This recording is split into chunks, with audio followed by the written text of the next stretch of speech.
আজকের এই ভিডিও দেখার পরে তোমার কাছ থেকে জাস্ট আমি 6 থেকে 7 ঘন্টা চাবো। যদি কোনোদিন তোমার নিজেকে প্রশ্ন করো যে ভাই তোর পড়াশোনার কি অবস্থা, বা আমি যদি তোমাকে কোয়েশ্চেন করি তোর পড়াশোনার কি অবস্থা, যদি এটার কোনো উত্তর না থাকে, that moment realise that you have fucked up. এখন ঠিক করতে হবে কিভাবে। 1 নাম্বার কাজ, আমাকে থামতে হবে। আজকের এই ভিডিও দেখার পরে তোমার কাছ থেকে জাস্ট আমি 6 থেকে 7 ঘন্টা চাবো। অর্থাৎ তুমি এই 6 থেকে 7 ঘন্টা যে বিশাল পরে ফাটাই দিতা এরকম না। যদি তুমি পরে ফাটাই দিতে তাহলে এই ভিডিও তোমার দেখাও লাগতো না, এই ভিডিওতে তুমি ক্লিকও করতে না। এই 6 থেকে 7 ঘন্টা আমরা একটু নিজের লাইফ নিয়ে রিফ্লেক্ট করব, নিজের অবস্থানটা, যে এই জায়গায় একটা যন্ত্র আসে যেটাকে বলা হয় সেক্সট্যান্ট।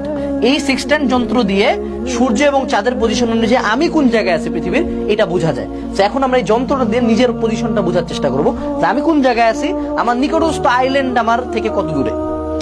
প্রথম কাজ হলো থামা এবং একটা সময় নেওয়া। এখন আমাদেরকে কিছু ছোটখাটো লিস্ট করতে হবে। লিস্ট নাম্বার 1, লিস্ট আউট আমি আসলে প্রতিদিন কি কি করি। খুবই অ্যাস্টনিশিং একটা রিয়েলাইজেশন তুমি দেখবা, তুমি যদি একটু প্রতিদিন লিস্ট করে যে আমি দিনে আসলে কতক্ষণ পড়ি, অনলাইনে কি কি করি, অফলাইনে কোন কোন স্যারের কাছে পড়ি, নিজে কতক্ষণ পড়ি। তুমি জাস্ট এই ছোট লিস্ট আউটটা করলে দেখতে পারবা তোমার দিনের পড়ার সময়টা 5 ঘন্টাও না। কোচিং এর বাইরেও যদি ধরি তা তো 5 ঘন্টা এমনিও না, কোচিং ইনক্লুড করেও তোমার দিনে হার্ডলি 6 থেকে 7 ঘন্টা তুমি জাস্ট পড়াশোনা করতেছো।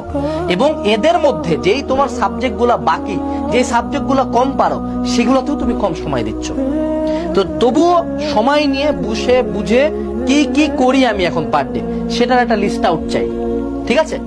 এই লিস্ট আউটের পরে আমাদেরকে যে কাজটা করতে হবে সেটা হলো কাট আউট কি কি লাগে না। আমাদের যখন অনেক প্রকার কাজ থাকে, আজকে যদি সকালবেলা উঠে আমি তোমাকে বাজারের 100টা আইটেম লিখে দিই যে 100টা আইটেম কিনে আনবি, তারপরে আবার বাড়ি ক্লিন করবি, তারপরে এইটা করবি এটা করবি, 100টা আইটেম কিনা প্লাস 100টা কাজ দিলে কিন্তু তুমি একটা কাজও ভালো মতো করতে পারবা না। বাট আমি যদি বলি আজকে তুই বাজারটাই কর, কালকে বাড়ি ক্লিন করিস, তারপরের দিন কাপড় ধুবি, তাইলে তুমি কিন্তু ফোকাসড হইতে 3টা কাজই করতে পারবা। তো আমাদের যেটা হয় যে আমরা যখন অনেক কিছু করি, এই এখন একটা লাইভ ক্লাস করলাম, দৌড়াদৌড়ি করে সাথে সাথে আরেকটা টিচার আসলো, তারপর কালকে আরেকটা কোচিং এ পরীক্ষা, আবার কলেজে একটা কাজ আছে, কলেজে একটা পরীক্ষা আছে, আমার মাথা খুব হ্যাবাজার। এবং যদি এই ভিডিওটা কেউ দেখতেছো যখন তোমার ইয়ার ফাইনাল চলে, তাহলে আমি যে কাজগুলো বলতেছি এটা ইয়ার ফাইনাল শেষে করতে হবে, ঠিক আছে?